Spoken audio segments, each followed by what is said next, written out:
What's going on, ladies and gentlemen? Crypto Airborne in the house, dropping you guys the latest and greatest cryptocurrency news and updates. Today is November 16th, 2022. In today's video, we'll be doing a crypto market overview. We'll also be talking about FTX. Got some updates with them. And last but not least, I got a couple other things, random stuff here and there I think you guys will find interesting. Again, stick around and I'll tell you all about it.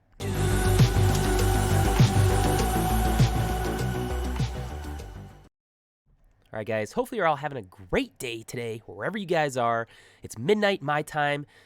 It's a little bit over midnight. It's a new day. I'm working this crazy shift. I've had crazy hours. I have barely had any time to keep up with what's going on, but I'm still trying to bring you guys the latest and greatest. So, it's a little after midnight right now. I feel like I'm just going to jump right into it. Just a lot of stuff has been going on, especially with the FTX thing. I got a couple things here and there I haven't really heard too many people talk about, but I'm not going to go over the whole thing. You could probably spend at least 30-40 minutes just deep diving the whole thing. And I do have some information if you guys do want to get a nice deep dive. I found a good source, well, at least who knows nowadays, but he has a pretty decent thread that I'll share with you guys later if you guys want to go through it and read it. But I will have a kind of a summary of everything leading up to what's going on right now with SBF and FTX and all that type of stuff. And at the end of the video, got a couple other important things I think you guys will like. So let's go ahead and jump on into it right now. So again, market looks like it's doing pretty good the last 24 hours. Let me just refresh it. Looks like crypto's up about 1.31% the last 24 hours. We got Bitcoin up about 0.81%, sitting at $16,881. ETH's down, though, just a little bit, 0.19% at $1,254. We got XRP's up 3.2%, and Cardano up about 2.03%, sitting at 34 cents. Top gainers, Circuits of Value up 66.63%. I always think of Circuit City for you older folks out there. It was like the competition of Best Buy whenever I see that back in the day. Liquidity up about 20.54%, at 70 cents. And Chili's up about 19.04%, sitting at 23 cents. Let's take a look at the top losers we had. I haven't heard of this one, but it's down about 25.31%, sitting at 0.0496. The IOS network, I want to say. Crypterium, second, down about 19.36%, sitting at just over 8.5 cents. And then last, we got Aleph.im, down about 16.18%, sitting at just over 7 cents. Let's see, it is a new day. Let me just double click on the 16th. It is International Day for Tolerance Day. Bunch of other weird random things I can't pronounce. Let's see what we got here. GIS Day. Oh, yeah, it's that. Explorers and geographers get ready to celebrate the innovative technology that is GIS. Random. National Andy Day. Button Day. Charles Day. National Fast Food Day. National Indiana Day. And World COPD Day and World Pancreatic Cancer Day. Those are your holidays for November 16th. The crypto bubbles for visual people out there, at least on the daily, does look like we are doing pretty well the last 24 hours. Looks like a sea of green, just a couple things that are red here and there. I did have to, I don't know what happened, but I didn't get to add all of my favorites on here. I only have a couple right now. Helium's down about 4%. I really got to catch up to what's going on with that. I'm mining that upstairs with the little router thing I have, but it's been all over the place. VGX, I haven't really been paying attention to what's going on with that right now. I do know that the voting is off with FTX, I think, officially tonight or later yesterday, whatever you want to say, because it is just turned into a new day. Cardano's doing pretty good. Even technically, we'll talk about that a little bit later. CKB's doing pretty good, and Bitcoin up about 1.2%, sitting at $16,894. We got the total crypto market cap looking at about $805 billion. I did chart out this right here. We do have an ascending triangle, which historically is kind of bullish, and some of the other big boys and other crypto coins out there, there's a lot of patterns going on that's showing that there could be a nice little move to the upside. Looks like it's kind of neutral in the RSI, and we did kind of get into positive momentum around about a day ago, at least here on the 30-minute scale. Probably shouldn't be looking at that lower time frame. Let's take a little bit or zoom out a little bit on the 4-hour time frame. Or actually, let's even go to the daily just here for a second. All right. Yeah, far away from the Ichimoku cloud. We do have that ascending triangle, which is kind of tiny there, at least on the 30-minute chart. A lot of negative momentum, but it looks like we're starting to come back down to that neutral territory. Hopefully, on the MACD, we'll start seeing some green positive momentum on the histogram there. But again, all of these kind of patterns, at least with crypto and Bitcoin, which I'm going to talk about here in a little bit, we're definitely far away from Ichimoku Cloud and some other patterns that I'll be sharing with you guys just to see that could have a little bit nice little bullish week or two coming up. Total crypto market cap on CoinGecko a little bit higher, is about 886 billion. Feared green index for the day, we're up 1 point from the previous day. We're still in extreme fear though. DXY though, I track this in all my videos. If you guys follow me, you know the DXY is down. That's when crypto market and the traditional markets are up, and vice versa. And I've been charting this Elliott wave theory for, I don't know, over a month or two, and you can see that it goes 1, 2, 3, 4, 5, where we kind of peaked out that Monday, 26th of September. And we haven't really peaked out since. We've had a couple fake outs, but it's kind of just making nice little downtrend here, and we had a huge dump just within the last couple of days. Between this 105, 110 support and resistance time frame for the DXY is pretty, it's pretty popular. I mean, it's been like that, or I wouldn't even say it's popular. It's just kind of a zone, is what I should say, where it's looking back in DXY's histories where it's pretty significant. So we did break through it, and we just kind of dipped all the way down, and we touched that 105 support line right now. So again, we could be peaked out, back in that 28 September time frame, the 5 part of that Elliott wave theory. Now we're going to see that ABC to the downside, and man, that would be good for crypto and traditional. But again, if we just did touching this, I wouldn't be surprised if because we are far away from the Ichimoku Cloud, DXY start to pump up a little bit and even maybe hit this 110 resistance, which I will say that would be, and we'll reach that B corrective wave for a little fake out, and then boom, we could have a nice little dump back down to that C corrective wave, the Elliott wave pattern.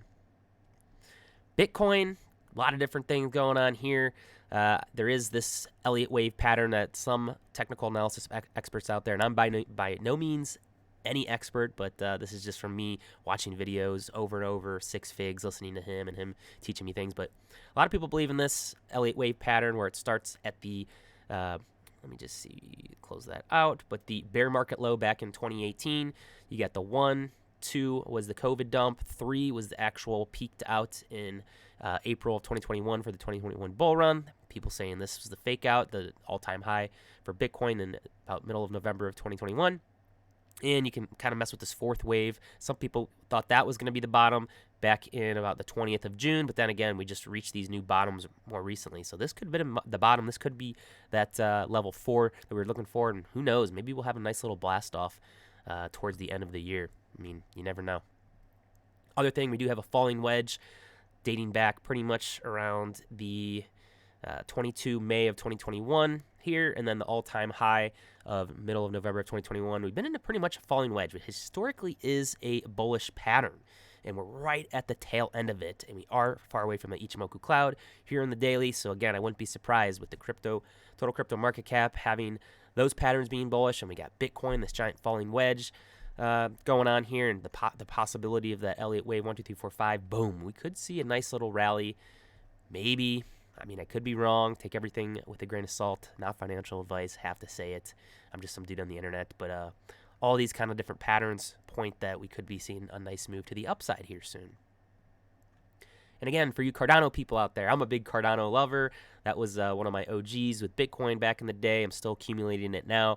But shout out to Six Figs. He's drawing a nice little bullish Elliott wave pattern here, 1, 2, 3, 4, 5, and then the corrective pattern, which we've pretty much been in for quite a while right now, saying that where we're at now might be that 5, where we could repeat the patterns and hopefully have Cardano take a nice little blast off.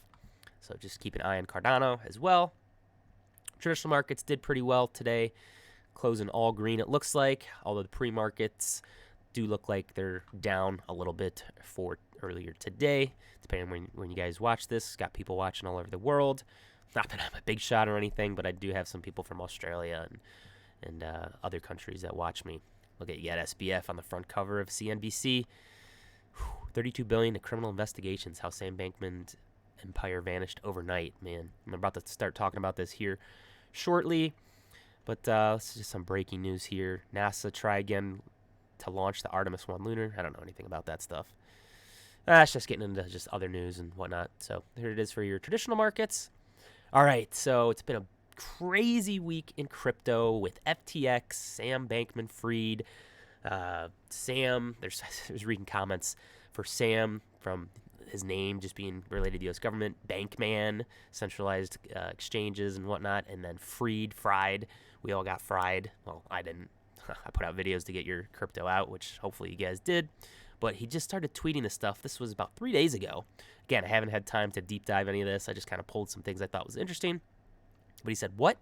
And then just the HA, and there's so much conspiracies and stuff just on these cryptic messages that he was sending out. And basically what it was is what happened. And he's just been doing this this thread over the course of like the last couple of days, even up to like about 10 minutes ago. I'm not legal advice, not financial advice. This is all as I remember it, but my memory might be faulty in parts. I'll get to what happened, but for now, let's talk about where we are today. To the best of my knowledge, as a post 11.7, with the potential of errors, he just keeps talking about how Alameda had more assets and liabilities. Alameda had margin position on FTX International. FTX US had enough to repay all customers. Not everyone necessarily agrees with this. He could say whatever he wants. Again, like I said, I don't trust this guy with a 10-foot pole. I can't believe he's not like hiding right now is the craziest thing. My one goal, do it right by customers. I don't believe it at all. He wants to clean up and focus on transparency, make customers whole. This is just 2 hours ago. A few weeks ago, FTX was handling $10 billion in volume a day. So what can I do? Raise liquidity, make customers hold, and restart. We've heard that many, many times from lots of different people. And then maybe I'll fail. Maybe I won't get anything more for customers than what's already there. I've certainly failed before. You all know that now too well, but all I can do is try. I failed enough for the month, and part of me thinks I might get somewhere. Yeah, there was somewhere I was reading. He was just like, I think it was the New York Times article or something he had where he was like, I'm fine. I'm just getting by. Could be worse. I was just playing some video games, League of Legends or something. I think that was that article. He just got so much hate. It's insane. And this is just about 41 minutes ago.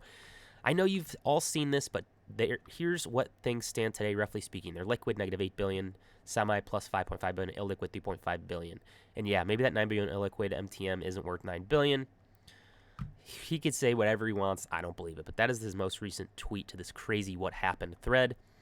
And then we have some comments, replies to that. Maren Altman, she's huge. I talk about her on my channel, into the astronomy. We had that huge lunar eclipse that she pretty much called this whole collapse. You can go check out her YouTube. Because whenever there's those lunar eclipses that I've talked about, and this is like the end of the cycle of lunar eclipses, crazy stuff happens with the fall of whatever. FTX just so happened to have fallen. I think he failed enough 10,000 lifetimes, not just for the month. Benjamin Cohen. We don't want you to try to fix things. We want you in prison. 100% agree. But yeah, that's kind of the tweet that everyone's been talking about the last couple of days. One of the conspiracy theories of the what happened and his ties to the Democratic Party and the Clintons and all that. This guy says, if this sick little game SBF is playing turns out to read what happened, the conspiracy theories will be at all-time high. Obviously, she wrote a book called What Happened. So it's just kind of crazy. And then you got Vitalik Buterin, the creator of Ethereum. He talked about the FTX Ponzi collapse. He retweeted SBF's I'm sorry tweet, says SBF deserves love, defends effective altruism movement, advocates to not dismiss good things about SBF's philosophy. No. Surprise, there's no outrage, no empathy for their victims, and introspection. So it sounds like, I don't really like Ethereum and all of the things that they do. I think they might be too political ties with and a little bit too centralized. And I'm just not an ETH fan, and he kind of sounds like he's kind of like SBF in a way because just of what this guy said. And then he even dug into a little bit more of Vitalik's replies. The worst was the hypocrisy, jokes about his World Economic Forum affiliation, which he is. You guys can get into conspiracies with that. And, oh my gosh, you can get down a rabbit hole with that. But I don't know. I think it might be true. Defended privacy of FTX group. Wonders about virtue of polyamory. Promotes the blockchain socialist podcast. Appreciation for X Mountain. So yeah, there you have it. The CEO or co-founder of Ethereum, kind of like defending FTX and their platform, and had no empathy to the victims. Just kind of makes you think, right, guys? There's a little bit no empathy for the victims. What do you think? Let me know in the comments below. Here's a great long thread. You could spend a long time going through this and deep diving it, but go check out Jason Choi at Mr. Jason Choi. He has a good deep thread, the definitive thread on FTX. It's really long. Look at this. You can keep going and going and going. So go give that a quick look if you guys are wondering about the details over the last week. It's pretty good, well put together thread. Here's a quick summary I'll go through real quick if you don't want to go through like 50 threads about that tweet or whatever. But essentially what happened is that FTX's hedge fund Alameda has now been revealed to be buying crypto tokens before listing them on the FTX exchange. Then they dumped the tokens on crypto traders. It's known as front-running client trades, and it's highly illegal. It's also safe to assume there was a huge amount of insider trading going on. Definitely was. Their hedge fund was well known to be printing money. Everyone just accepted it. It led to more capital funding to be injected into what appeared to be a highly successful business. They controlled the exchange, which provided them an incredible intelligence advantage. They could see where traders were positioned, what they were trading, everything in between. Obviously, allows them to profit massively. It's like a hedge fund controlling the NASDAQ exchange. What they were doing would never be allowed in a regulated financial market and would be spotted pretty quickly. Of course, SBF designed special backdoors to prevent internal alarms being triggered.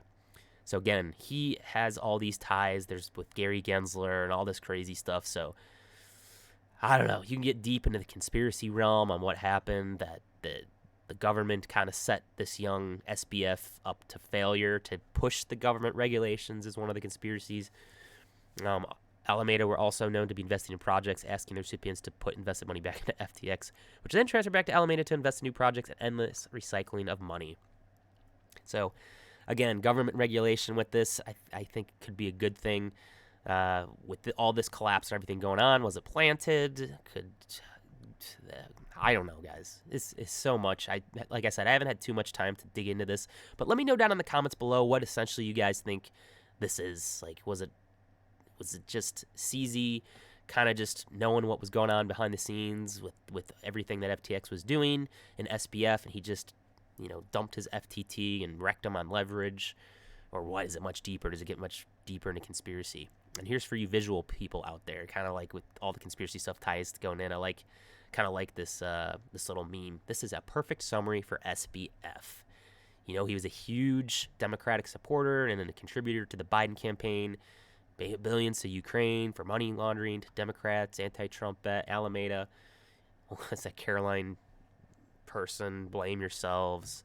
World Economic Forum. They can go on and on and on. All right, that's going to do it for FTX talk. Where am I at now? 17 minutes? Man, it feels like I just was only talking for 5 minutes.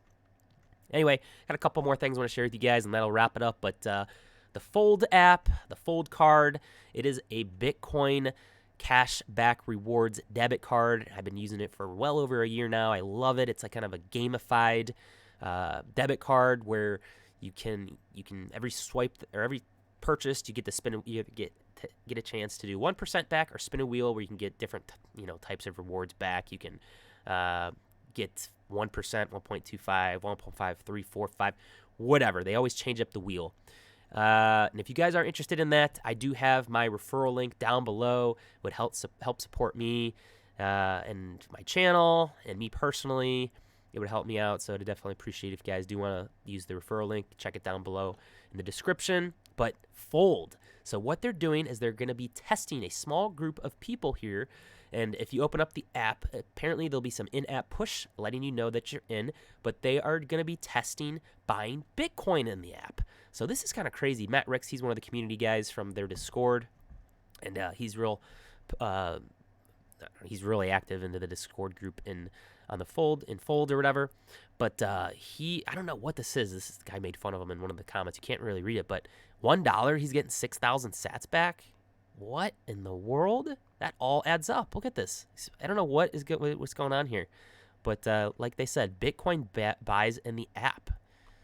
So I don't know, guys. I think this could potentially be pretty big for Fold. And they also did have like a record number of Bitcoin sats withdrew. Every Tuesday, you can withdraw your sats to your whatever wallet you want to. Long story short, but they had like 12 or 13 Bitcoin, which is like almost double or tripled to what their previous record was. Because everything that's happened this past week, people want all of their crypto and money off of centralized exchanges. Me personally, as well, I've done that. I only have a little bit in Coinbase, I think, but again, I'm just usually doing a little bit of trading there, and then I'll move it to either my Elrond Meyer self-custody or whatever. It's just get your money off centralized exchanges. Let's see. Fold app adds transfers between people like Venmo and Cash App. I think they could take, or Cash App. But yeah, just keep an eye on that. Elon Musk, they are punting the relaunch of the Blue Verified on November 29th to make sure that it rocks solid. So they did launch that new $8 a month where you can get verified and you get the little check mark next to it, but then they shut it down after like a day or two. But again, if you guys are interested in that, I don't know what they're going to do, because apparently there's a bunch of people making meme accounts or whatever and then getting the verified things. I think one was like George W. Bush or something, so they had to cut the whole thing, and now they're probably going to actually plan it out to maybe they'll do different colored check marks if you're like a public person or something. So again, just an FYI for you guys that are interested in that. And lastly, I've been uploading to Kavarii. It's on the Elron network. It's a video NFT streaming platform.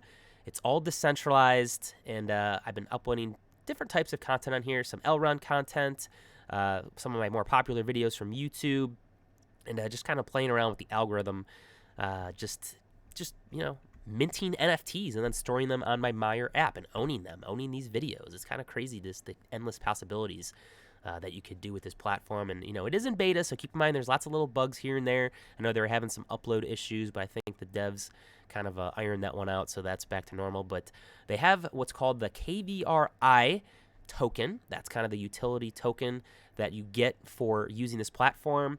And if you hold a Dope Eagles or Kavarii NFT, you can stake it, and then you can get rewards for that. So every time you subscribe to someone, you like a comment, or you like a video or whatever, you're kind of supporting that creator right then and there up front. So from day one, you can start uploading and get people to like you, subscribe to you, you can get that Kavarii token. And who knows in the future what that will be worth. You could use that to, swap for Elron or Bitcoin maybe. But again, keep that in mind. This is just in beta. So I'm really excited about this. And they also did feature me, I believe, as creator of the day earlier. Let me just check real quick. I just found out a couple hours ago, but they did it this morning. So shout out to them. They wanted to spotlight me. So I think it's pretty cool. So thank you, Kavarii, guys. If you guys are watching, really appreciate it, and looking forward to where this platform is going to be going in the future. So that's going to about do it for me, guys. Hopefully you enjoyed this video. Smash that thumbs up button on your way out. Consider subscribing if you aren't. Turn on the bell notifications so you get notified as soon as I upload a video. Go give me a follow at crypto_airborne on Instagram if you guys want to. Go give me a follow on TikTok at crypto_airborne, although I've been going live the last couple of days, just being myself, talking crypto, military stuff, just whatever. And then apparently I get some trolls come on saying I was spreading misinformation, which is totally inaccurate. I know that because I've gone live a couple times, but you get enough trolls, they report you, they just shut you down. So I tried to appeal it, didn't work. Apparently because I have an American flag and I'm patriotic, and they just go from there, and they try to get you to say stuff. But I don't know what happened, so I can go live again on Saturday. Looking forward to that. If my account's still going to be up, but I'm gaining lots of followers on there, just being myself, and just, it's kind of fun. So that's going to do it. Go give me a follow at crypto_airborne. That's where I am the most active. That's where I kind of the most engaged, and where I do a lot of tweets. But again, like I said, guys, I've been so busy at work. I have barely had time to make any videos, upload to keep up to date, but I just figured I'd at least try to get you guys a video once a week. Oh yeah, have off Thursday. I'm thinking about doing another Thirsty Thursdays. Keep in mind, maybe Wednesday night I'll create that. And if you guys want to come on, I had Obi-Wan was on. I tried to get Kit Baroness on, but she was busy. And I did have Technology Poet Vanessa on. She's big into the Elron network, real smart person into crypto. She came on, and also Ajax was on. So yeah, if you guys are interested, hit me up in the DMs. I'd be happy to bring you on. Just, have a Thirsty Thursday, talk crypto and life, whatever it is. But that's going to do it for me, guys. Hopefully you have a good morning, a good day, good night, wherever you guys are. I'm still wide awake because of the schedule, so I'll probably stay up for another couple hours before I have to go back in tomorrow afternoon. And that'll do it for my Friday. So I'll probably be up late tomorrow night, and then, I have Thursday just to hang out with the family, and then maybe Thursday night I'll go live. So keep that in mind. Again, I appreciate all the love and support. Stay safe out there. Crypto Airborne out.